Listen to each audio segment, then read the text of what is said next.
오늘 말씀은 히브리서 8장 8절에서 13절의 말씀입니다. 우리 한 목소리로 같이 읽죠. 시작. 그들의 잘못을 지적하여 말씀하시되 주께서 이르시되 볼지어다 날이 이르리니 내가 이스라엘 집과 유다 집과 더불어 새 언약을 맺으리라.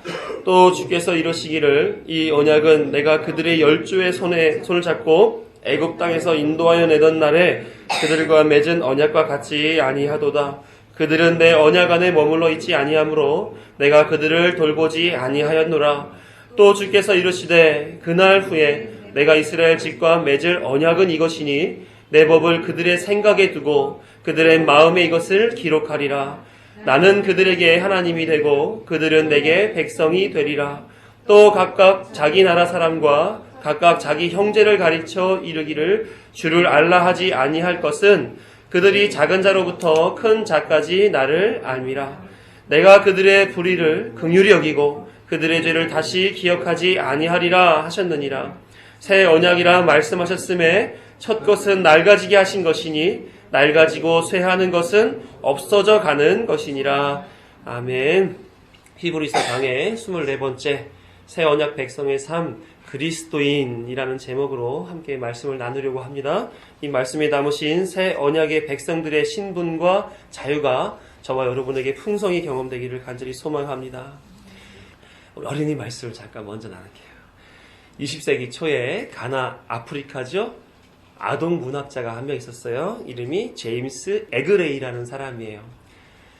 그 사람이 아프리카 사람들을 향해서 동화를 한 편 썼는데 이름은 들어봤을 것 같아요. 날지 못하는 독수리. 어때? 들어봤어요? 네. 날지 못하는 독수리. 새가 아니고? 독수리도 새지. 날지 못하는 독수리. 얘기는 이거예요. 한 남자가 독수리 새끼가 떨어져 있는 것을 발견했어요. 그래서 그 독수리 새끼를 데려다가 닭장에다가 닭도 있고 오리도 있고 한 그 닭장에다가 집어넣어서 같이 크게 했어요. 그래서 독수리가 먹을 음식이 아니라 닭이 먹는 음식을 주고 그래서 닭이랑 같이 놀게 하고 닭이랑 같이 어우러 살게 만들어줬어요. 그랬더니 어떤 생각이 들었을까 독수리한테? 나는 닭인가 봐. 이런 생각이 들었겠죠. 그렇죠? 그래서 이렇게 1년, 2년, 3년 그렇게 키웠단 말이에요. 그랬더니 독수리는 독수리 모양처럼 컸을까요? 닭 모양처럼 컸을까요? 독수리 모양처럼 컸겠지. 그치? 자, 독수리 모양처럼 컸는데 생각은 어떤 생각 가졌을까? 닭과 같은 생각을 가진 거예요. 어느 날 동물학자 한 분이 그곳을 지나다가 이 남자를 만났어요. 그랬더니 남자가 말하죠. 동물학자 선생님, 제가요 독수리를 데려다가 닭처럼 키웠는데 한번 보실래요? 그래서 닭장으로 데리고 와서 독수리를 보여주면서 얘는 지금까지 닭으로 컸기 때문에 지가 독수리인지 몰라요. 제가 한번 보여드릴게요. 하고 독수리를 잡아다가 딱 던지려고 하는데 동물학자가 아닐 텐데 그래도 독수리 아니겠어요? 이렇게 얘기한 거예요. 제가 날려드릴 테니까 잘 보세요. 날렸는데 독수리가 날았을까요? 못 났을까요? 못 날았어요. 왜 그랬을까? 독수리 머릿속엔 나는 닭이야. 그랬으니까.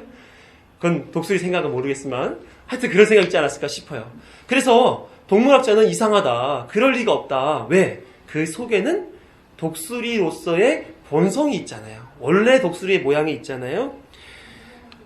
그러면은 내가 데려다가 저 언덕 위에 올라가서 날려볼 테니까 당신 말이 맞는지 한번 확인해 보십시다. 동물학자가 얘기했어요. 그랬더니 이 남자는 절대로 독수리가 날아가는 일은 없을 겁니다. 하고 같이 언덕에 올라가서 날리게 되었어요. 그때 동물학자가 독수리 귀에다 얘기하죠. 이건 어린이 동화니까 독수리야, 너는 독수리야. 닭이 아니야. 독수리처럼 살아야지. 그래서 독수리에게 얘기를 해주고 독수리를 날려보내느라고 딱 던졌는데 독수리가 날았을까요? 못 날았을까요? 못 날랐어요. 자, 그래서 독수리는 지가 독수리인지 아닌지를 헷갈려 하기 시작한 거예요. 그래서 바위 위에다 올려놓고 이상하다. 독수리라서 날아갈 만도 한데 왜 안 날아갈까? 왜 안 날아갈까? 그 생각을 이렇게 고민하고 있는 중간에 갑자기 독수리가 그 깨락깨락 하고 독수리 울음소리 있잖아요. 그걸 내더니 창공으로 퍼덕퍼덕 하면서 누가 독수리를 떠밀지도 않았고 누가 독수리한테 끼락끼락 하면서 독수리 머릿속에 세뇌를 시켜준 것도 아닌데 독수리 모습 그대로 날아가더라는 거예요. 독수리가 갑자기 막 창공을 나르면서 그 주위를 배회하고 날아가면서 과시하는 듯이 나 독수리였어! 하고 그리고 멀리 말하고 날아가는 것 같은 그런 모양을 보여주었어요. 이 책을 기록한 저자는 그 동화책 뒤에다가 이렇게 기록했어요. 아프리카인이여, 사람들은 우리가 닭이라고 생각하도록 가르쳤고 우리는 아직도 우리가 정말로 닭이라고 생각하고 있습니다. 그러나 우리는 독수리입니다. 여러분, 날개를 펴고 날아오르십시오. 아프리카 아동문학가라고 그랬죠? 아프리카 출신 아동문학가. 그래서 노예처럼 살아가고 있는 아프리카 사람들에게 당신들은 노예가 아니라 아프리카인이요 라는 그런 자기의 모습을 소개시켜주기 위한 동화였던 거였어요. 저자가 동화를 통해서 무엇을 강조하고자 했을까요? 독수리도 닭장에서 크면 닭 된다? 예? 그런 얘기가 아니겠죠, 그렇죠? 독수리 자신의 실체가 누구인지를 알아 그 실체, 원래 자신의 모습으로 살아가도록 하기 위한 그런 말씀을 전하고 싶었던 겁니다. 우리 어린이들은 어떤 사람인 것 같아요? 어떤 사람인 것 같아요? 엄마 아빠 아들. 엄마 아빠 아들. 한나는 엄마 아빠 딸. 주영이는 누구 딸? 엄마 딸. 엄마 딸. 아빠 딸은 아니야? 아니야. 엄마 아빠 딸. 어? 자, 사람들은 그런 게 있는 것 같아요. 나는 엄마 아빠의 딸이고요. 또 나는 덕현초등학교 초등학생이고요. 또 나는 평촌어학교에 다니고요. 나는 뭐를 바둑을 좋아하고요. 나는 친구들이랑 이런 놀이를 하고 사는 그런 어린이에요 라고 얘기를 해요. 그렇겠죠, 그죠? 그래서 요셉이가 어떤 사람이에요 라고 물어보게 될 때 뭐라고 얘기를 해요? 이런 얘기들을 해요. 왜냐하면 요게 사람들이 생각해주는 기준이 되기 때문에 그래요. 그래서 요셉이는 다른 사람은 음악을 좋아하는데 요셉은 바둑을 좋아하는 아이. 또 요셉이는 다른 사람의 자녀가 아닌 우리 엄마 아빠의 자녀. 이런 기준에 따라서 내가 누구인지를 소개하면서 나 이런 사람이에요를 얘기를 해요. 그쵸? 그런데 그걸로 내가 누군지에 대해서 소개할 수 없는 게 한 가지가 있어요. 뭘까요? 뭘 소개할 수 없어요? 바로 내 속사람은 소개할 수 없어요. 조금 더 어려운 말을 하면 교회 안에니까 영적인 것들은 소개할 수가 없어요. 왜? 세상은 영적인 것을 설명할 수 있는 기준을 제시해주지 못하기 때문에 그래요. 그래서 자, 우리 요셉이하고 한나하고 주은이하고 주아 마음속에 예수님이 있어요, 없어요? 예수님의 마음이 있어요, 없어요? 또 예수님을 믿는 믿음이 있어요, 없어요? 그것을 뭘로 설명할 수 있어요? 세상 사람들이 다 인정할 만한 그런 설명할 방법이 있어요, 없어요? 있어요? 어떻게 설명하는데? 아주 잘. 우리는 보통 나는 선생님입니다. 나는 의사입니다. 나는 판사입니다. 나는 경찰입니다. 이렇게 객관적인 기준에 구분된 것들을 얘기하면서 자기를 소개할 줄은 알아도 내 안에 있는 하나님, 내 안에 있는 믿음, 이런 것을 소개할 수 있는 사람은 별로 없어요. 왜 그럴까요? 그것에 대해서 소개할 만한 일도 없었고 어떻게 소개해야 될 줄도 모르고 있기 때문에 그래요. 그래서 하나님은 사람들에게 그러한 것들을 믿는 자나 믿지 않는 사람들이나 똑같이 공급해 주면서 그렇게 소개하고 서로를 알라 해요. 하지만 뭐 하나를 더 특별히 두었냐면 그렇게 속사람의 것, 믿음에 의한 것, 영적인 것, 이것은 뭘로 증명하라고 하셨냐면 삶으로 증명하라고 하셨어요. 그래서 믿음 있는 사람은 믿음 있는 사람의 모양으로 행동하라고 말하는 거예요. 그래서 저는요, 목사인데요, 여러분들이 생각할 때 목사가 밖에 나가서 술 마시고 사람들 막 때리고 욕하고 다니면 목사로 인정이 돼요? 안 돼요? 안 돼요. 그러면 선생님인데 선생님은 다음 세대 아이들에게 좋은 것을 가르쳐줘야 되는 사람인데 안 가르치고 있고 나쁜 것만 막 하게끔 만들어요. 그럼 선생님다운 거예요? 아닌 거예요? 아닌 거죠. 의사 선생님인데 병은 안 고치고 맨날 PC방에서 게임만 해요. 그럼 의사 맞아요? 아니에요? 아니죠. 그래서 하나님은 우리가 누구냐를 알게 하시고 드러내게 하기 위한 방법으로 믿음 있고 또 믿음에 따른 행동들을 살게 만들어 놓으신 거예요. 그래서 요셉이한테 너는 누구니? 이렇게 물어보면 저는 우리 엄마 아빠 아들인데요 라고 말하는과 동시에 뭘 해야 돼요? 엄마 아빠의 아들로서 효를 다해야 되는 거예요. 효도 많이 하지요? 웃지요로 넘어가면 자, 그렇게 하나님은 사람들에게 너가 누군지를 아니? 그러면 너가 아는 것 같이 살아. 이걸 얘기해 주고 있어요. 그럼 나는 누구일까요? 나는 누구예요? 겉으로는 세상 사람들이 말하는 그 모습 그대로 얘기할 수 있지만 속으로는요. 속 사람은 어떻게 설명할까요?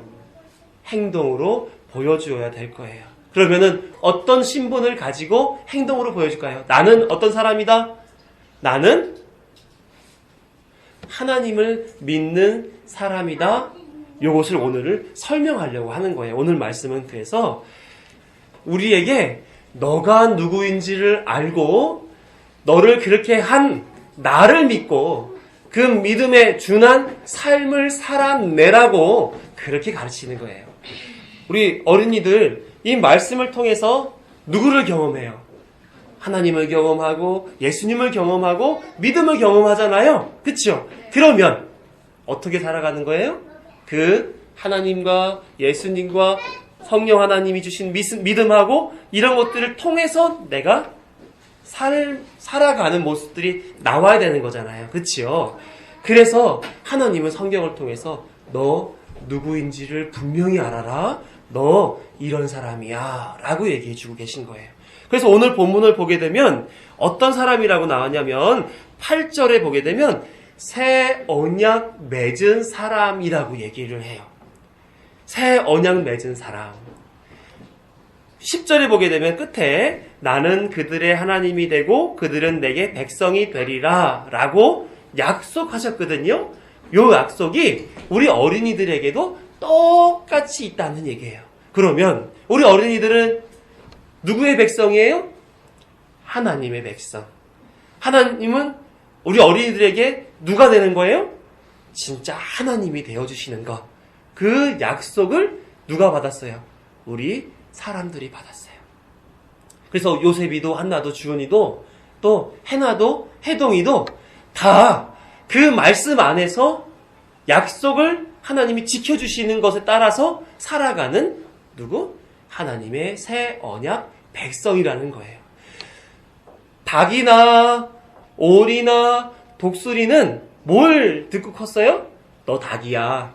너 여기서만 살아야 돼. 너 날지 못해. 너 내가 주는 먹이만 먹어. 이러고 주인으로부터 계속 영향을 받고 살았어요. 그랬더니 그렇게 살았죠. 그렇죠? 그런데 하나님은 어떻게 가르치고 있는 거예요? 너 새 언약 백성이야. 내가 다 해줄 거야. 너는 나를 믿고 내 백성이 되는 그 삶을 살면 돼 라고 말씀하신단 말이에요. 그러면 그 말씀을 듣고 자란 어린이들은 어떤 어린이가 돼요? 새 언약 백성 어린이가 돼요. 그러면 그 삶의 모습에서 우리 어린이들이 살아가는 모습 속에서 어떤 모습이 나올까? 언약 백성이야, 언약 백성이야 라고 들으면 그 언약 백성다운 삶이 나오기 마련인 거예요. 그렇죠? 잘 생각해보자. 믿음 있어요. 예수님 믿어요. 하나님 사람이에요. 교회 다녀요. 인데 이 자체가 새 언약 백성 되었다라는 뜻인데 그렇게 안 살고 친구들끼리 싸우고 욕하고 또 엄마한테 아빠한테 불평불만하고 내 맘대로 하려고 노력하고 그러면 언약 백성다운 거예요? 안 다운 거예요? 아닌 거죠. 그렇죠? 내가 남자고 내가 어린이고 내가 하나님 믿고 하면 그것대로 나오게 되는데 그 모습이 영 어린이답지 않고 믿는 사람 같지 않고 학생답지 않고 엄마 아빠 아들 같지 않으면 그건 잘못된 모습으로 살아가는 거인 거예요. 그러니까 우리는 뭘 더 분명하게 알아야 돼요? 내가 누구인지. 나는 부모의 아들이고 딸이고 나는 하나님의 자녀고 난 하나님의 백성이고 하는 그 사실을 더 잘 알고 사는 것이 굉장히 중요하다는 거예요. 왜요? 우리는 듣고 배운 것대로 살기 때문에 그래요. 자, 그럼 우리 주은이는 뭘 많이 듣고 싶어요? 하나님의 말씀. 그렇죠? 교회 안에서 또 세상에서 하나님을 많이 경험하고 살아가는 것이 되게 중요한 거예요. 그래서 말씀도 많이 보고요. 말씀을 통해서 세상을 바라보고요. 하나님이 말씀을 통해서 나에게 은혜를 주시고 세상을 통해서 나에게 은혜를 주시는 하나님의 모습을 많이 경험해야 되는 거예요. 그래야만이 정말 하나님의 자녀답게 살 수 있고 언약 백성으로서 믿음을 지키고 살아갈 수 있는 거예요. 우리 어린이들 그렇게 살 수 있어요? 네. 끊임없이 믿음 가지고 새 언약 백성이야 나 절대로 세상적인 걸 가지고 나한테 나쁜 짓 하게 만들지 마 라고 얘기할 수 있어요? 네. 진짜? 약속을 해야지. 자, 저는 새 언약 백성답게 살 거예요. 예수님이 하나님이 나를 그렇게 하셨기 때문에 그래요. 약속. 좋습니다. 우리 어린이들 그렇게 살 줄로 믿어요. 목사님 끊임없이 이렇게 관찰하고 바라보면서 그렇게 사는지 같이 함께 만들어 가볼 거예요. 자, 어린이 말씀은 여기까지 할게요. 들으신 바대로 사람들은 들은 대로 삽니다. 배운 대로 살고요. 경험한 대로 삽니다. 그래서 어렸을 때 어떤 걸 경험하는가, 어떤 것을 배웠고 어떻게 자아가 만들어졌는가가 굉장히 중요하지요. 최근에 역사 교과서 국정화 논란이 굉장히 컸었습니다. 사실 이 국정화 교과서 문제는 그렇게 크게 될 이슈는 아닌 사안이에요. 왜냐하면 교육부라는 소관부처에서 시행하면 되는 일이니까요. 하지만 이 일이 크게 이슈가 된 이유는 국정화 교과서를 통해서 공부하게 되는 학생들에게 우리가 민주주의 사회니까 다양한 사고로 자라나게끔 하는 그런 길을 제한다라고 하는 거죠. 정부가 원하는 바를 주입함으로써 부적절한 편협한 사고로 자라게 된다 하는 그 사실이 민주주의 원칙에 맞지 않다는 그것 때문에 그래서 논란이 있었던 것입니다. 무엇을 배우느냐가 세상을 알아가는 과정에 있는 사람들에게는 너무나 중요한 사안이기 때문에 그렇죠. 그래서 획일한 사고를 갖게 만드는 국정교과서는 논쟁을 불러일으키지 않을 수 없었던 것입니다. 그의 실체가 뭐죠? 국정화 교과서에 영향을 받은 실체가 가장 옆에 있는 북한이 그렇지 않습니까? 북한 사람들이 살아가는 그 모습을 봤을 때 너무나 놀라운 그런 모습들을 가끔 보게 만들어줘요. 그게 하나 주체 사상이라고 하는 또 김일성, 김정일, 김정은을 우상화하는 그런 사상 교육 때문에 그런 거 아니겠습니까? 전에 김일성이 죽고 김정일이 죽었을 때 그들의 모습을 보고 저는 굉장히 놀랐습니다. 어른들은 그냥 당 앞에 그냥 흉내내느라고 우는 척이라도 할 수 있었을 것 같아요. 근데 4살짜리, 5살짜리 그 유아원에 있는, 타가소에 있는 그 아이들이 그렇게 정말 부모가 죽어도 그렇게 올 수 있을까 싶을 정도로 진심으로 담아서 통곡을 하는 모습을 보았어요. 소름이 끼치고, 그렇죠. 참 저 아이들이 어떻게 저런 지경까지 저런 모습을 보여줄 만큼 교육받았을까? 어떻게 저들을 저렇게 만들어낼 수 있었을까? 다 뭐 때문에 그러겠어요? 이것만이 너의 살 길이고 이것이 너의 본분이고 너는 이렇게 해야 돼 라고 주입해 놓은 그 교육의 결과 아니겠습니까? 그런데 북한에서 내려온 사람들 말을 들어보게 되면 그곳에 있었을 때 했던 행동들은 결코 당시 이상하지 않더라는 거예요. 본인이 지금에 와서 그 울고불고했던 통곡의 모습들을 보게 되면 내가 왜 저랬지? 라는 생각을 갖기는 하지만 당시에는 당연히 그래야 되는 줄 알았다는 거예요. 전혀 그게 이상하지 않았다는 거죠. 남원에 내려와서 보니까 저게 이상한 행동이었구나. 저게 정말 한쪽으로 편협하게 쏠려 있는 그런 생각이었구나 하는 생각을 하게 되었다는 겁니다. 그들의 과거와 현재에서 다른 것은 뭐예요? 그곳에서 무엇을 배웠는가? 그리고 이곳에서 무엇을 알고 있는가가 다르죠. 과거와 현재에 자신이 알고 있는 것의 차이로 인해 그런 생각들을 하게 되는 거예요. 그러니까 생각은 누가 일방적으로 담아서 그렇게 살게끔 하는 것은 자연스럽지 않은 거지요. 왜냐하면 그것은 그 사람의 자율적인 인격을 바르게 자라나지 못하게 만드는 일이 되기 때문에 그래요. 독수리에게 닭이라는 의식을 심어주면 스스로가 독수리인지 닭인지 모르고 닭의 인생을 살다가 죽습니다. 사람도 마찬가지로 어릴 적부터 왕의 교육을 시키면 왕이 되고 종의 교육을 시키면 종으로 자라는 거 아니겠어요? 그래서 제가 바라는 것은 우리가 누구인지에 대한 신분을 바르게 인식하기 위하여 바른 말씀을 듣고 바른 신분에 대한 인식과 자각을 해주는 그런 모양 속에서 계셔야 된다. 또 내가 누군지를 알아야 된다 하는 그 말씀을 나누고 싶어요.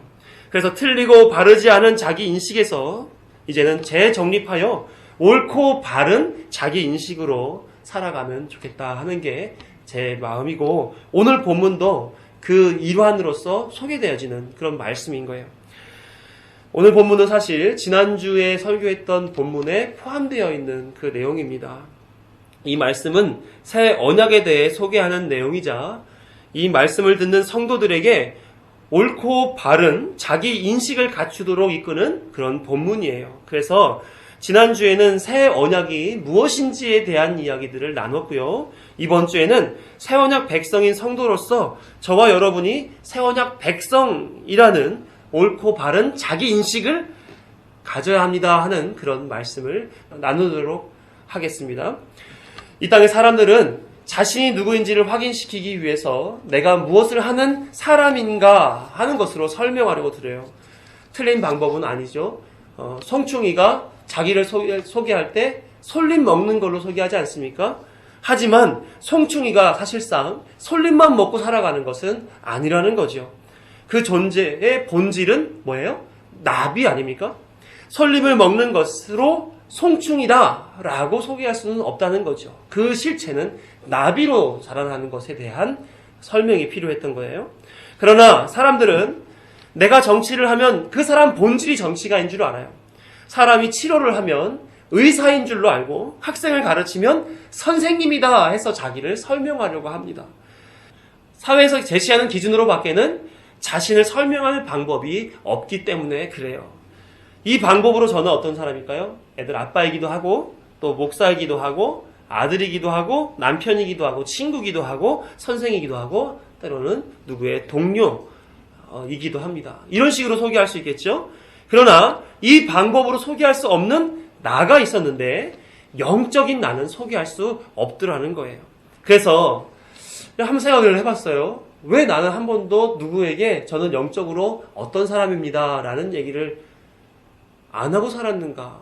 왜 그런 고민조차 안 해봤지? 그랬더니 모두가 다 그런 분위기에서 있는 거예요. 누구도 영적인 신분에 대하여 얘기할 기회도 없었고 고민할 필요도 없었던 그런 모형이더라고요.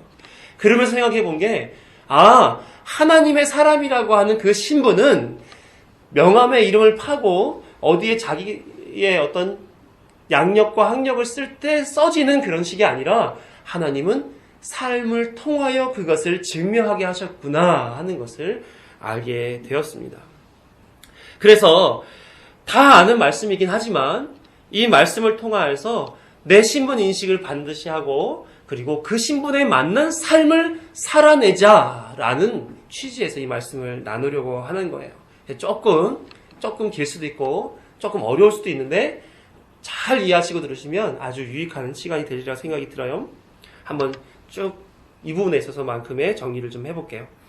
아담의 범죄로 인한 하나님으로부터의 사망은 하나님을 인식하고 믿고 사랑할 수 있는 하나님의 형상을 상실하게 만들어 주었습니다.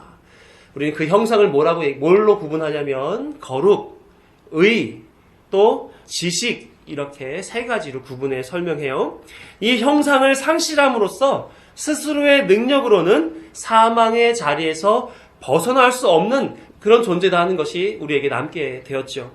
우리의 존재가 죄인이요, 우리의 삶에서는 부패와 오염으로밖에 나올 수 없는 결과, 그것만 만들어내는 자가 되었다는 거예요. 그래서 늘 우리는 스스로의 무가치함과 삶의 무기력함을 경험하고 살고 있습니다. 그렇지 않나요? 저만 그런가요? 살면서 늘 항상 부족하다는 생각, 또 왜 이렇게 나는 연약한가에 대한 생각, 이거 조금만 더 잘하면 더 좋았을 뻔했다 하는 그런 생각, 우리는 늘 생각하잖아요. 왜 그래요? 다 죄의 결과로 그 결핍이라는 것을 느끼고 살아가게 만들어졌다라고 하는 거죠. 그렇다면 과연 우리가 그렇게 무가치하고 무기력한 존재인가?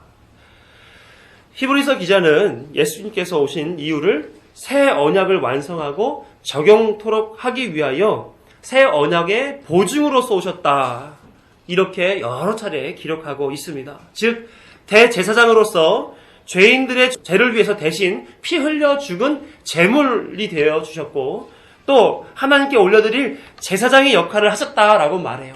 왜 그랬을까요? 사람들이 경험하는 그런 무가치와 무기력을 이겨내게 하는 유일한 방편이 예수 그리스도가 대제사장으로서 언약의 보증의 역할을 하는 것으로서 해결할 수 있기 때문에 그런 거죠. 사람이 죽은 자라는 심판을 받은 이유가 바로 이 죄이기 때문에 우리는 늘 죄인의 결핍, 무가치를 경험하고 사는 거 아닙니까? 그래서 예수님께서는 그 언약의 보증으로서 죄의 문제를 해결하기 위한 최종 능력자로서의 그 역할을 하기 위하여 오셨다는 거예요.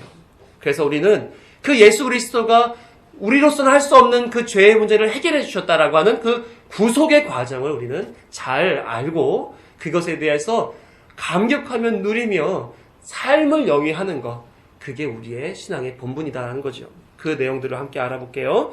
창세기 2장 16절에서 17절을 보시면 이렇게 기록되어 있습니다. 여기 좀 우리 집사님 페이퍼 좀 주세요. 네.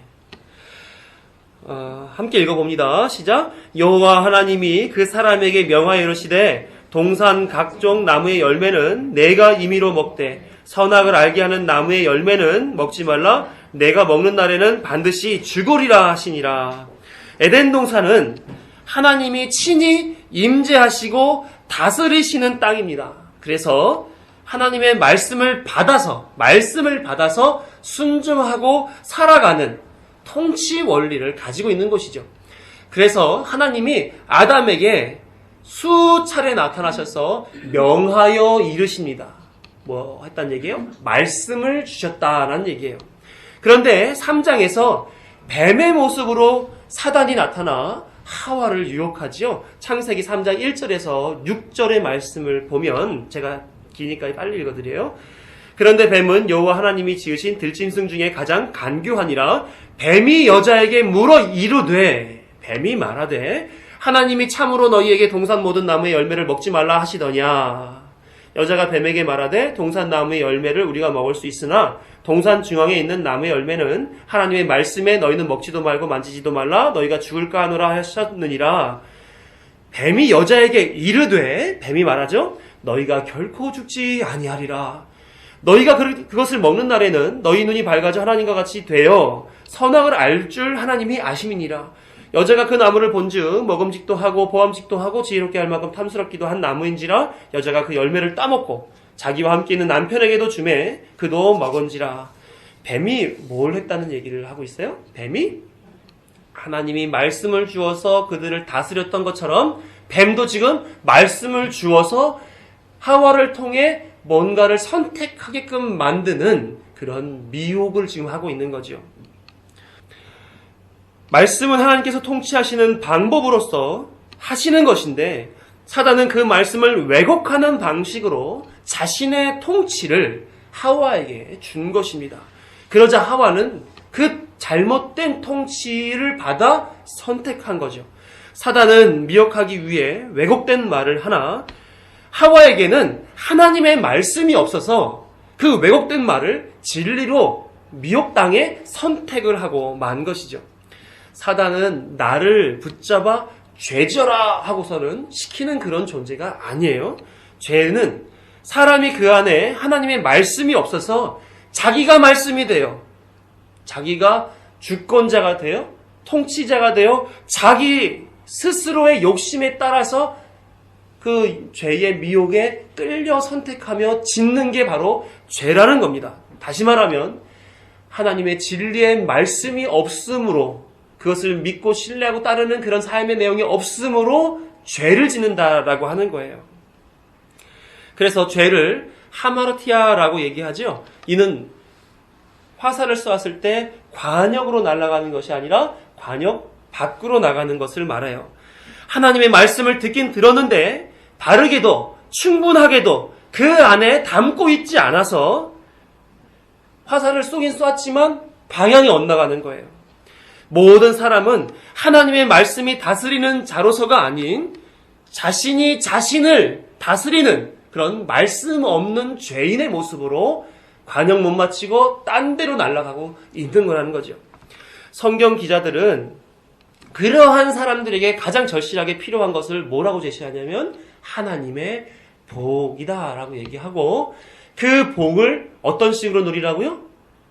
순종으로 누리라고 얘기를 하는 거예요. 그래서 성경에는 복의 근원이신 하나님과 하나님의 하신 말씀을 기록하면서 하나님의 복 앞에 순종할 것을 많이 기록해내고 있어요. 백성들이 받을 복은 뭐고 또 순종은 뭐길래 그렇게 성경 기자들이 썼을까요? 우리의 복은 이겁니다. 분명하게 이번에 알고 가세요. 먼저 백성들의 복은 최종적인 모습 속에서 요한계시록에 보여주어요. 요한계시록 21장 3절을 함께 보시죠. 시작. 내가 들으니 보좌에서 큰 음성이 나서 이르되 보라 하나님의 장막이 사람들과 함께 있음에 하나님이 그들과 함께 계시리니 그들은 하나님의 백성이 되고 하나님은 친히 그들과 함께 계셔서 하나님의 진정한 복은 뭐냐면 하나님의 나라를 가네 아니면은 이 땅에 큰 부유한 재산을 모으네 높은 직위에 오르네 이런 것을 복이라고 하지 아니하고 하나님과 함께 있는 것을 복이라고 얘기한단 말이에요.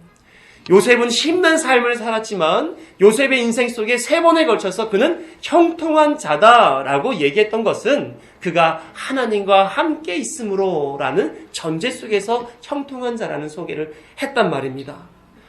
그래서 아담과 하와의 에덴 동산은 죄를 지을 수도 있었고 눈물이 있었고 고통이 있었고 결국 사망으로 쫓김을 받는 그런 장소였지만 진정한 복의 땅인 하나님의 나라는 하나님과 함께 있음으로써 말씀을 주시고 말씀을 듣게 했던 그분과 함께 이제는 하나가 되어서 죄와 상관없이 영원히 말씀으로 하나 된 연합한 그래서 말씀 속에서 하나님을 찬송하고 말씀 속에서 하나님을 기뻐하고 진정한 순종의 삶이 나타나지는 그런 곳을 복이다라고 얘기한다. 그곳 가는 것을 복이다라고 얘기한단 말이에요. 그래서 말씀이신 예수님이 오신 이유를 보면 말씀을 통해 이루고자 하시는 하나님과 예수님의 목적을 더 잘 알게 해줍니다. 요한복음 17장 17절에서 23절 길지만 이건 같이 읽으면서 이해하셔야 되기 때문에 읽어보시죠. 시작. 그들을 진리로 거룩하게 하옵소서. 아버지의 말씀은 진리니이다. 아버지께서 나를 세상에 보내신 것 같이 나도 그들을 세상에 보내었고 또 그들을 위하여 내가 나를 거룩하게 하오니 이는 그들도 진리로 거룩함을 얻게 하려 함이니이다. 내가 비옵는 것은 이 사람들만 위함이 아니요 또 그들의 말로 말미암아 나를 믿는 사람들도 위함이니 아버지요 아버지께서 내 안에 내가 아버지 안에 있는 것 같이 그들도 다 하나가 되어 우리 안에 있게 하사 세상으로 아버지께서 나를 보내신 것을 믿게 하옵소서. 내게 주신 영광을 내가 그들에게 주었사오니 이는 우리가 하나 된 것 같이 그들도 하나가 되게 하려 함이니이다. 곧 내가 그들 안에 있고 아버지께서 내 안에 계시어 그들로 온전함을 이루어 하나가 되게 하려 함은 아버지께서 나를 보내신 것과 또 나를 사랑하신 같이 그들도 사랑하신 것을 세상으로 알게 하려 함이로소이다. 예수님이 이 땅에 뭘로 오셨습니까? 요한복음 1장에 보면 말씀으로 오셨단 말이에요. 빛으로 오셨고 말씀으로 오셨잖아요. 그런데 사람들이 어둠 속에 있으므로 그 빛, 그 말씀을 받아들이지 못했다. 그게 예수님에 대한 얘기잖아요. 마찬가지로 예수님은 말씀으로 오셔서 우리에게 뭘 원하시는 거예요? 진리로 거룩하게 되기를 원하는 겁니다. 거룩이라고 하는 것은 구별함을 얘기하는 거예요. 죄 아닌 것, 죄인 것에서 구별되어 죄 아닌 것이 되는 것이 예수님의 보내심의 뜻과 목적이었다라고 하는 것이고, 그것으로 인하여, 말씀으로 인하여 하나님과 예수님과 성도가 하나 되는 것, 이것이 그의 목적이었다라고 하는 거죠. 진리이신 아버지의 말씀을 사람들에게 주어 사람들로 진리로 거룩함을 얻게 하고 믿는 자 모두가 하나님과 하나 되게 하여 세상이 말씀으로 하나 되는 것이 진짜 사랑하는 거구나 하는 것을 알게 하시기 위하여 예수님이 오셨다. 이렇게 말씀하고 있는 거예요. 이게 진짜 복인 것입니다. 저주받은 이 땅에서 재산을 모으고 건강 챙기고 출세하고 인기를 누리는 것을 복이라고 하지 아니하고 하나님의 말씀을 온전히 받아 하나님의 나라에서 하나님과 함께 하나로 사는 존재가 되는 것을 진짜 복이라고 얘기하는 거예요. 하나님은 그 복을 직접 주시기 위해서, 직접 그 마음속에 담아주시기 위해서 늘 약속하셨다고요. 어떻게요? 나는 너희의 하나님이 되고 너희는 내 백성이 될 거야. 그걸 언약이라고 얘기하고, 복으로 인도하시는 하나님의 약속이 바로 이 새 언약이라고 하는 사실을 우리는 기억해야 됩니다. 둘째로 순종이라는 것은 뭘까요? 순종을 구약에서는 대표적으로 창세기 26장에서 설명하지요. 하나님이 이삭에게 애굽으로 가지 말고 지시하는 땅으로 가서 거주하라 이렇게 명합니다. 그곳으로 보내시는 이유가 뭐냐면 아브라함에게 맹세한 것을 줄 곳이기 때문에 그곳으로 가라 이렇게 얘기해요. 다시 말하면 복 주신다 하는 거죠. 그 이유가 26장 5절에 나옵니다. 이는 아브라함이 내 말을 순종하고 내 명령과 내 계명과 내 율례와 내 법도를 지켰음이니라. 아브라함이 뭐 했다고요? 내 말을 순종하고 지켰다 이렇게 얘기하죠. 순종이라는 것은 히브리어로 샤마라는 단어인데, 이 단어의 의미는 내가 뭔가를 행한다, 따르다 이런 표현이 아니라 듣다라는 표현이에요. 그래서 구약에서 하나님은 말씀하시는 분으로 나타나시고 그 백성은 그 말씀을 온전히 듣고 순종하는 존재로 설명되어지고 있는 것입니다. 하나님의 말씀을 바르게 듣고 순종하는 것이 바른 하나님의 백성의 삶이기 때문에 성경은 구약에서 계속 그것을 설명해내고 있다는 거죠. 그래서 하나님은 그들을 다스리시기 위해서 때로는 직접 나타나셔서 말씀하시기도 하고, 때로는 선지자들을 통해서 얘기하시기도 하고, 때로는 율법을 통해서 당신의 다스림을 사람들에게 알게 해주셨단 말이에요.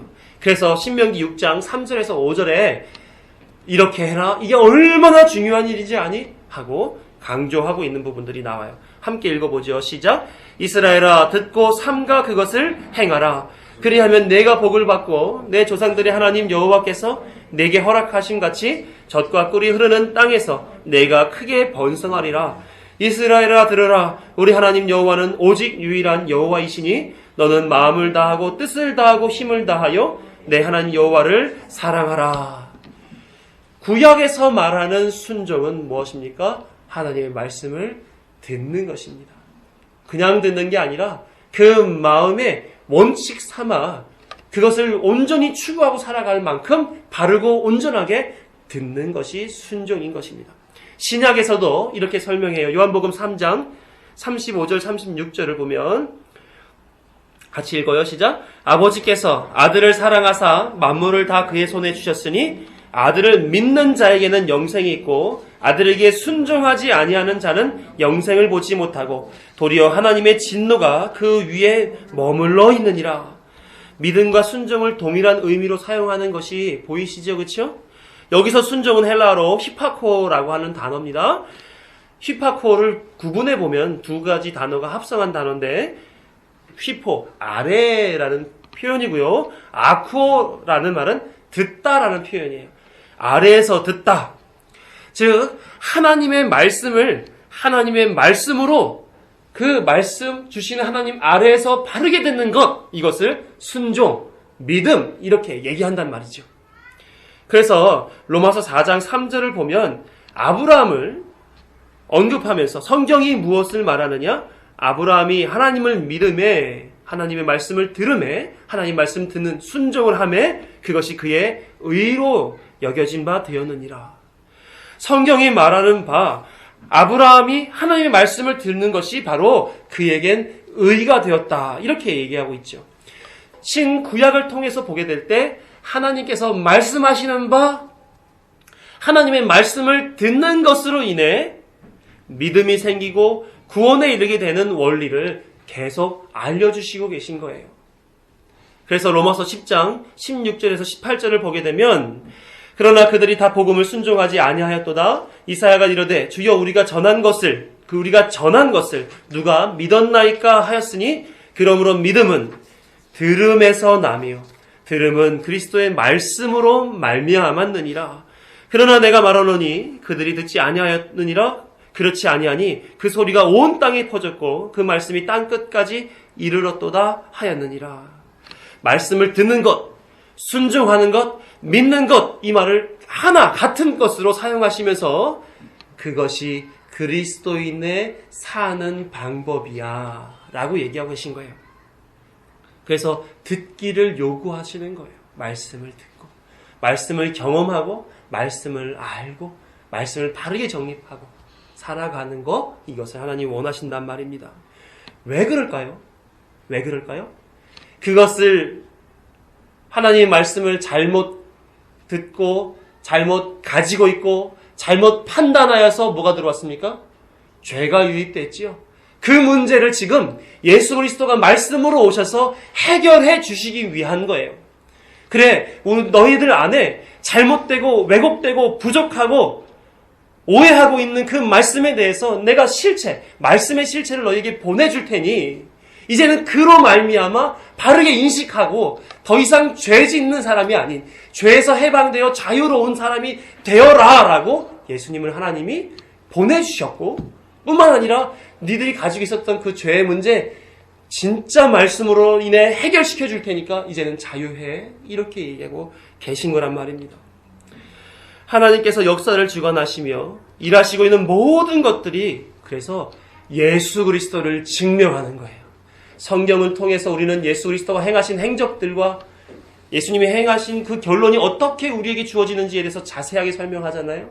뿐만 아니라 이 모든 피조 세계, 삼라 만상을 통해서 우리에게 뭘 가르쳐주고 있습니까? 예수님이 너희의 구속주다라는 것을 가르쳐주고 있는 거예요. 태양도 물도 공기도 바람도 다 하나님의 통치를 받고 살아.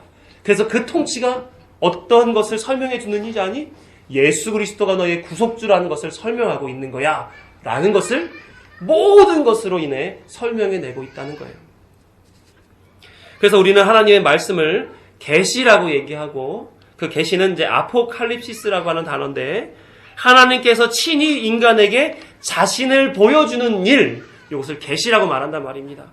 감추어져 있는 것이 드러나는 것. 그래서 덮여져 있는 하나님의 진리, 하나님의 사랑, 이것을 하나님 편에서 친히 밝혀주시고 있는 것이 계시란 말입니다. 그러면 하나님의 백성인 그리스도인들은 우리는 뭘 봐야 됩니까? 계시를 통해서 하나님의 말씀을 봐야 돼요. 계시를 통해서 하나님을 봐야 되고 계시를 통해서 우리의 구원된 바를 확인해야 되는 것입니다. 사도 바울은 이 계시를 이렇게 소개하고 있어요. 로마서 16장 25, 26절 보면 나의 복음과 예수 그리스도를 전파함은 영세전부터 감추어졌다가 이제는 나타내신 바 되었으며 영원하신 하나님의 명을 따라 선지자들의 글로 말미암아 모든 민족이 믿어 순종하게 하시려고 말씀을 듣고 따르게 하시려고 알게 하신 바 그 신비의 계시를 따라 된 것이다. 계시로 인하여 나는 예수 그리스도와 복음을 증거하는데 그것이 뭐냐면 너희들에게 말씀을 듣게 하는 거야 라는 얘기를 하고 있죠. 그래서 이 전 세상의 역사를 우리 뭐라고 불러요? 뭐라고 부르죠? 히스토리라고 하죠. 그의 스토리, 이야기, 하나님의 이야기다 이렇게 얘기하는 겁니다.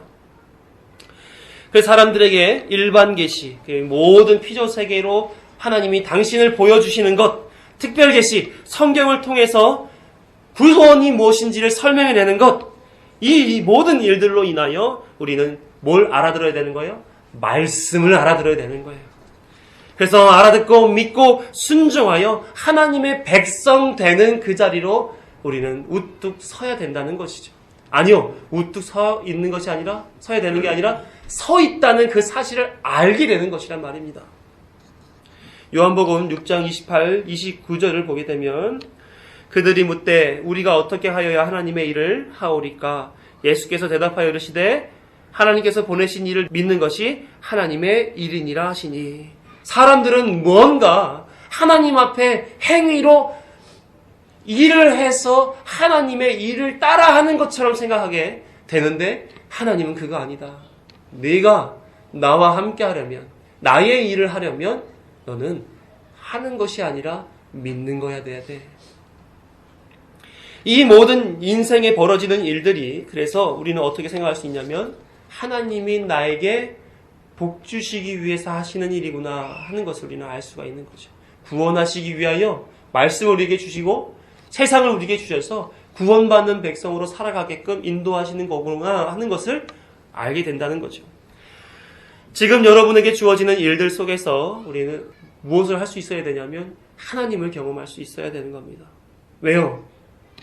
가정 환경, 직장 환경, 또 인간관계의 환경, 이 모든 것들을 통해서 하나님이 우리에게 뭘 하시려고 하는 거기 때문에 구원하시는 것을 하는 거기 때문에 이것을 우리가 늘 항상 말씀을 통하여 삶을 통하여 경험하는 신실한 하나님의 백성 되었기를 간절히 소망합니다.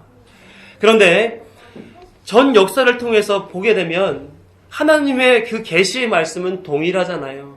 그런데 그 동일한 말씀 앞에 믿는 사람이 있고 믿지 않는 사람들이 있어요. 왜 그럴까요? 하나님의 복은 하나님과 함께 하는 것인데 이 땅에서는 자신이 호의호식하는 걸로 이해하고 있어요. 왜? 말씀이 있는데도 그렇게 이해하느냐 말이죠. 왜 그럴까요? 누구는 천국에 가는 것이 예수 그리스도 외에는 다른 방법이 없다 이렇게 얘기하는 사람이 있는가 하면 어떤 사람은 각자가 믿는 그 종교 안에서 최고의 신심, 최고의 종교성을 드러내면 그곳이 바로 천국이지 이렇게 말하는 사람이 있다 하는 거예요. 왜 그럴까요? 이렇게 되는 이유는 죄가 들어온 것과 동일한 원리입니다. 하나님의 말씀에 대한 무지와 사단의 왜곡에 미혹되어 그들이 그것을 선택하며 말하기 때문에 그런 식으로 표현하고 이해하고 사람들에게 영향을 미치고 사는 거예요. 죄의 본능이 그렇게 만들어 간다는 거죠. 자신을 하나님으로 만들기 위한 죄의 본능은 그래서 하나님의 말씀을 듣지 못하게 막아버립니다. 그래서 자기가 좋아하는 것만 듣고 자기가 이해한 것만 받아들이게 돼요. 또 납득되는 것만 인정하게 되죠. 그래서 이런 경우 있지 않으세요? 다른 사람들이랑 대화를 하는데 알아듣도록 말한 것 같은데 저 사람 알아들었다고도 얘기하는데 나중에 보면 엉뚱한 소리 하는 거. 그런 경험 많이 있으시죠? 저도 엄청나게 많거든요. 근데 다른 사람들이 장 목사도 그래 이렇게 얘기할 때 되면 깜짝 놀래요. 타 사람들에게는 그 죄의 속성 때문에 그래서 그런지 자기가 알아들은 것만 하고 이해한 것만 하고 인정하는 것만 얘기를 해요. 심지어는 설교 시간까지도 알아들을 만한 말씀을 듣게 되면 은혜 받았다고 얘기를 합니다. 근데 못 알아듣는 설교를 하잖아요. 그러면 왜 이렇게 설교가 어려워. 왜 이렇게 길어. 지루해. 힘들어. 이렇게 얘기를 하곤 그래요. 그래서 알아들었다 하는 분들에게 또 물어보면 전혀 기억 못하는 경우들이 다반사이고요. 그게 죄의 결과인지를 모르고 그렇게 사는 거예요. 왜? 만연되어 있으니까. 익숙하니까. 나만 그런가? 다 그렇지 뭐. 이렇게 생각한단 말이에요. 물론 설교자도 잘 이해할 수 있도록 이렇게 섬겨드리는 거, 설명 잘 해드리는 것도 최선의 노력해야 되겠지만요. 어쨌든지 이 역사적으로 성경적으로 검증된 사실 아닙니까? 이 말씀? 이 말씀에 대해요. 바르게 알려고 하는 그 노력보다 자기를 높이고자 하는 자기 감정이 더 중요하기 때문에 하나님 말씀까지도 판단하고 자기가 납득한 대로 이해한 대로 말하고 살고 그런단 말이에요. 그래서 하나님께서는 그런 것 같아요. 이전 방식은 아닌 것 같다. 내가 다른 방식으로 말씀을 줄게 하고 사람의 자기 노력으로 안 되는 그 부분을 하나님께서 내가 직접 할 거야 라고 하시는 것 같아요. 이런 생각을 해본 적이 있습니다. 사람들이 그래요. 왜 저 목사님은 저렇게 설명을 쉽게 하는데 장 목사님은 이렇게 어렵게 설명하냐고. 꼭 그렇게 어려운 말씀을 이렇게 말씀하는 가르치는 식으로 공부해야 되는 식으로 가르쳐야 될 필요가 있냐고 얘기를 해요. 저도 그러고 싶어요. 근데 이 생각하게 되면 두 가지 이유에서 그렇게 되면 포기를 할 수가 없는 게 하나는 이거는 하나님의 말씀이기 때문에 그냥 읽어서 이해할 수 있는 부분이 아니잖아요. 하나님의 언어를 사람에게 알려주실 때는 하나님의 의도와 뜻과 목적이 담겨져 있는 문자, 다시 말하면 문자 하나마다 그 의미를 담아서 주셨기 때문에 그래서 그냥 글씨만 읽어서는 하나님 뜻을 알지 못해요. 그러니까 어려울 수밖에 없죠. 그것을 풀어내는 것도 어렵고 이해하는 것도 어렵고 설명해 드리는 것도 어렵고 설명 들은 사람도 그걸 받아들이기가 쉽지 않은 거예요. 그래서 어떻게만 알 수 있냐면 하나님이 들을 귀를 주었을 때 알 수 있어요. 그래서 설교는 어렵다 하여도 그것이 하나님의 말씀이기 때문에 감사함으로 기쁨으로 받아들여야 되는 거예요. 또 한 가지 이유는 뭐냐면 그렇게 설교하지 않는다면 사람의 비유를 맞추고 기분을 좋게 하고 이해하기 쉽게 말하면 진리가 왜곡될 소지가 너무나 많아요. 이게 진리가 사람이 죽고 사는 문제가 달려있기 때문에 어쩔 수 없이 길더라도 어렵더라도 그것을 할 수밖에 없는 거예요. 두 가지 이유에서 그래서 포기할 수가 없는 겁니다. 어쨌든지 하나님이 가르쳐주신 이 말씀에 대해서는 우리가 하나님이 영이시기 때문에 실체도 없고 소리도 없고 모양도 없는 그분, 실체는 있죠. 모양도 없고 소리도 없는 그분을 바르게 인식하려면 얼마나 많은 어려움들이 해결되어야지 인식할 수 있겠어요. 그러니까 하나님은 그러면 너희들 능력으로 안 되니 내가 해줄 거야 하고 한단 말이에요. 그래서 설명할 수 있게끔 하나님이 지혜를 주시는 것, 또 설명을 이렇게 나눌 수 있는 이 장이 생기는 것, 또 듣는 것, 그래서 사람의 능력으로 듣고 이해하고 말하고 하지 말고 성령이 알게 해주시는 방식으로 가야 되는 거죠. 그러니까 어려운 거예요. 그래서 오늘 본문은 믿는 것이 사람의 능력 밖의 일이다라고 하는 것으로 설명하면서 하나님의 능력만이 그 일을 가능하게 한다라는 그 사실을 강조하며 얘기하는 거예요. 오늘 본문을 다시 한번 보세요. 보시면서 들으세요. 하나님은 죄의 문제를 해결하시기 위해 사람들에게 율법을 주셨죠. 그래서 율법을 통해서 죄를 알리는 동시에 사람이 죄인이라고 하는 사실과 그 죄를 해결하실 수 있는 분은 오직 예수 그리스도라는 사실을 알도록 율법을 사용하여 이끌어내시고 있단 말이에요. 그래서 그 방법을 통해 구원을 백성에게 허락하시려고 했다고요. 그러나 모세 시대의 그 율법을 돌판에 새겨 주었을 때 사람들은 율법을 주신 하나님의 진의를 이해하지 못하고 글자만 이해하는 거예요. 그래서 행위로 말미암아 구원 이루어보겠다. 내가 그것을 할 수 있는 존재 아니겠습니까? 라고 하나님 앞에 자기의 의를 하나님 되기를 원하여 내보냈단 말이죠. 자신이 구원의 주체가 되겠다는 거예요. 그것을 뭐라고 얘기하냐면 9절의 후반부에 보면 내 언약 안에 머물러 있지 않더라 하나님이 말씀하신 그 모양이란 말이에요. 이스라엘 백성은 하나님의 말씀과 진리를 받아들이지 못하고 스스로 말씀을 알아보겠다고, 믿어보겠다고, 순종해 보겠다라고 하면서 죄를 내 스스로 벗어버릴 겁니다 하고 하나님의 뜻을 무시해 버렸다는 거예요. 그래서 하나님은 처음 언약, 율법을 통해서 이루어질 그 일을 유지하지 아니하시고 다른 언약을 주셔서 새롭게 약속 관계를 맺어갔단 말이에요. 그래서 히브리서 기자는 예레미야 31장에서 약속한 새 언약을 다시 언급하면서 이 새 언약의 특별함을 소개하고 있어요. 어떤 특별함이에요? 하나님이 하신다라는 사실이죠. 10절에 보게 되면 돌비에 새겼던 언약을 이제는 신비, 그 마음과 생각에 기록하겠다 이렇게 얘기하시고 11절에 보면 사람이 실패했던 하나님 알기, 이것을 대신해서 내가 직접 알게 해줄 거야를 얘기했단 말이에요. 12절을 보게 되면 하나님이 하실 일, 사람의 죄를 다시 기억하지 않겠다, 용서하겠다, 회복하겠다, 자유하겠다, 하게 하겠다. 이거를 지금 하나님이 약속으로 새 언약으로 주셨단 말이에요. 이 모든 일이 잘 생각하시면 한 가지와 연결되어 있습니다. 뭐요? 말씀과 연결되어 있어요. 죄는 하나님의 말씀을 듣지 않는 것에서 온다고 말했습니다. 관역을 벗어나는 화살처럼 하나님의 뜻을 온전히 알지 못하는 채로 나아가 관역을 벗어나는 것을 죄라고 얘기했단 말이에요. 성경은 죄의 결과를 뭐로 얘기합니까? 사망이라고 얘기하죠. 그러나 이제는 하나님께서 직접 당신의 말씀을 백성의 마음과 생각에 기록하여 당신을 알게 하고 죄로 인해 빚어질 사망의 문제를 용서하시어 당신의 백성으로서 온전히 회복시키겠다라고 하는 그 새 언약을 지키신단 말이에요. 이 일을 위해서 예수 그리스도를 보내신 거예요. 산 제물 되게 하셨고 대제사장 되라고 하셨던 거죠. 그래서 뭐를요? 사람들에게 없는 그 말씀을 넣어주라고. 그래서 죄 없음을 허락받게 하라고. 즉 구원 사역을 완성하라고 보내신 거예요. 사람으로 오신 예수님은 하나님의 언약을 지키시며 언약을 지키시는 하나님의 보증이 되신 것입니다.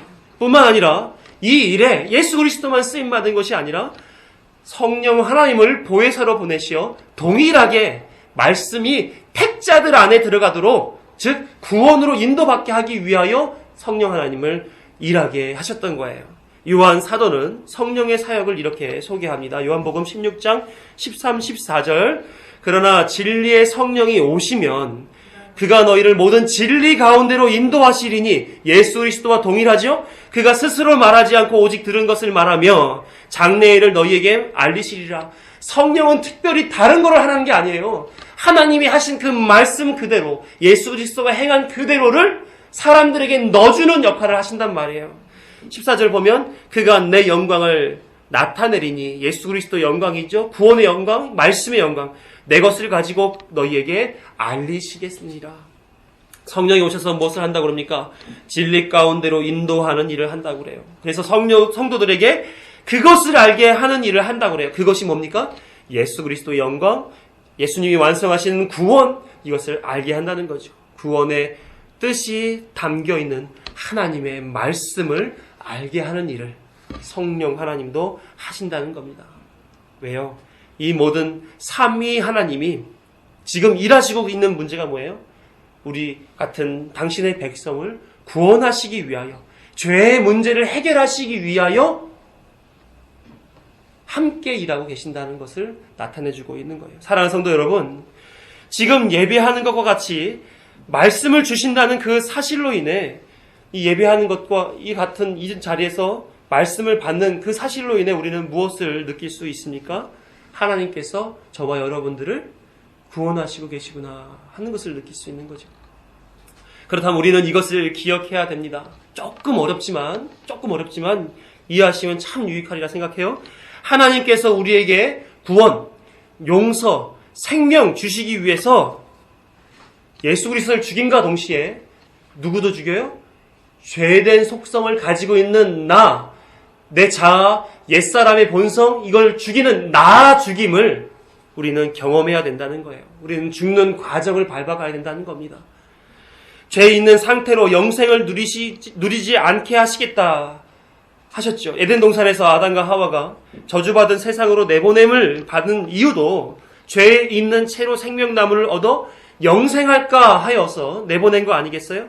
하나님은 거룩하신 분이시기에 죄된 속성과 함께 있지 않으신단 말이에요. 그래서 우리를 살리시기 위하여 우리를 죽이셔야 되는 거예요. 어렵죠, 그렇죠? 예? 조금 말이 역설적이긴 한데 그러나 이 역설을 이해하시면 참 신앙에 유익이 됩니다. 예수님이 겟세마네에서 십자가에 못 박혀 죽을 장례를 아시고 하나님 앞에 기도했습니다. 이 잔을 내게서 옮겨주시옵소서. 그러나 하나님은 그 잔을 마시라고 해요. 그리고 예수님은 그 말씀을 듣습니다. 그리고 말씀에 순종하여 십자가에 못 박혀 죽으셨죠. 근데 죽기 전에 예수님이 제자들에게 뭐라고 말씀하셨냐면 너희들이 나를 따르려거든 자기를 부인하고 자기 십자가를 지고 따르라 이렇게 얘기해요. 왜요? 내가 죽는 것처럼 너희들도 죽어야 나와 하나 될 수 있어. 이거거든요. 마태복음 산상수훈 마지막 부분에 이렇게 말합니다. 마태복음 7장 12절을 보면 우리가 너무나 잘 아는 황금률이라고 하는 말씀이 있어요. 그러므로 무엇이든지 남에게 대접을 받고자 하는 대로 너희도 남을 대접하라. 이것이 율법이요 선지자니라. 율법이요 선지자니라 하나님의 말씀이니라 이런 말인데 윤리와 도덕적으로 다른 사람들에게 대접받기를 원한다면 받고자 하는 만큼 먼저 대접해 줘라. 이런 얘기가 아니란 말이에요. 산상수훈은 하나님의 나라를 소개하는 예수님의 설교입니다. 하나님의 나라의 원리를 얘기해 주는 거예요. 구속받을 사람을 향해 예수님께서 먼저 십자가 못 박혀 죽는 식으로 대접한 것 같이 구속받을 너희들도 너희 스스로가 죽는 방식으로 예수님 앞에 대접해라 이런 얘기인 거예요. 어떤 식으로 죽어야 됩니까? 하나님이 주신 말씀에 의해 자기가 죽어야 된다는 얘기예요. 디모데후서 3장 16, 17절을 보면 모든 성경은 하나님의 감동으로 된 것으로 교훈과 책망과 바르게 함과 의로 교육하기에 유익하니 이는 하나님의 사람으로 온전하게 하며 모든 선한 일을 행할 능력을 갖추게 하려 함이니라. 뭐예요? 성경을 주신 이유는 사람들에게 그 자아가 죽도록 교훈과 책망과 바르게 함과 의로 교육이란 말하면 이건 조금 설명이 너무 유한데 책망하시고 견책하시고 질책하시고 다시 바르게 세워가는 용도로 주신 것이라는 거예요. 그래서 하나님의 사람으로 온전하게 만드는. 그러면 이 성경 말씀을 접할 때마다 우리는 어떤 걸 경험하게 됩니까? 내가 잘못 살았구나. 내가 잘못 알았구나. 내가 잘못 행동했구나. 하나님은 이걸 원하시지 않았었구나. 이걸 경험하는 거죠. 말씀을 좀 정리하려고 합니다.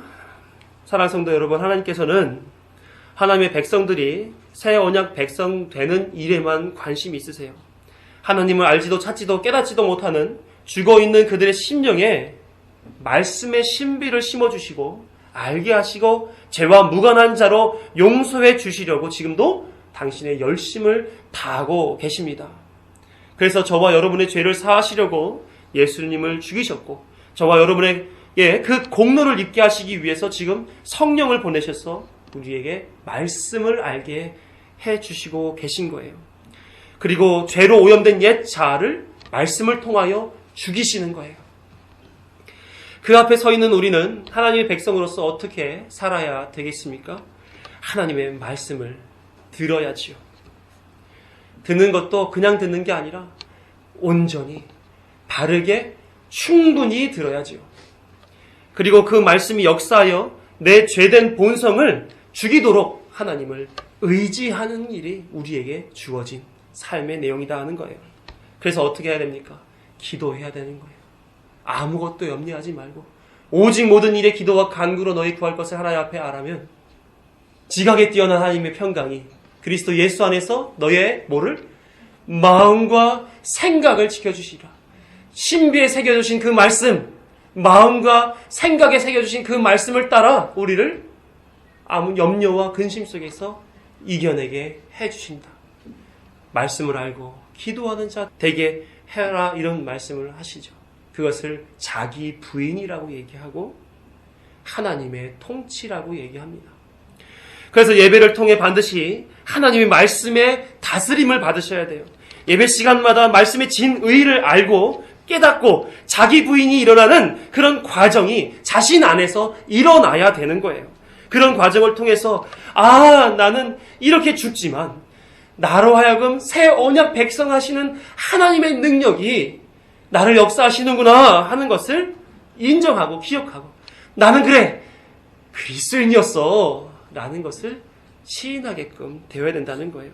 이렇게 되는 사람만이 자신에게 주어진 그리스도인이라고 하는 새 언약 백성이라고 하는 온전하고 분명한 자기 신분을 인식하고 살아갈 수 있는 것입니다. 독수리가 닭과 함께 있는 동안에는 닭으로 살았지만 독수리의 인식을 가지고는 창공을 날았던 것처럼 성도가 세상과 함께 있을 동안에는 세상 사람들과 별다를 것 없는 것처럼 그렇게 살아갈 수밖에 없지만 하나님의 새 언약 백성 그리스도인이라고 하는 자기 신분 인식이 분명히 있을 때에는 분명하게 자기 신분에 걸맞는 인생을 살아가게 될 것입니다. 그래서 그리스도인들이 말씀을 벗어나서 산다는 것은 말이 안 되는 거예요. 말씀을 늘 읽고 말씀을 배우며 묵상하며 자신의 신분에 맞는 삶을 추구하고 살아가는 그 삶의 모양이 자연스럽게 나오는 것이 마땅한 것입니다. 사랑하는 성도 여러분, 우리 이제는 말씀에 진지하시자고요. 말씀이 여러분들을 주장하도록 내어 맡겨보시자고요. 새 언약 백성으로 살게 하시는 하나님의 놀라운 뜻이 여러분을 진정한 복으로 인도하실 것이라고 믿어요. 마지막으로 우리 시편 1편 1, 2절을 읽으며 복 있는 사람은 과연 어떠한 사람인가를 마음속에 새기며 우리 말씀을 마치도록 하겠습니다. 한 목소리로 읽어요. 시작. 복 있는 사람은 악인들의 꾀를 따르지 아니하며 죄인들의 길에 서지 아니하며 오만한 자들의 자리에 앉지 아니하고 오직 여호와의 율법을 즐거워하여 그의 율법을 주야로 묵상하는도다. 그는 시냇가에 심은 나무가 철을 따라 열매를 맺으며 그 잎사귀가 마르지 아니함 같으니 그가 하는 모든 일이 다 형통하리로다. 하나님과 함께하는도다. 기도하시겠습니다.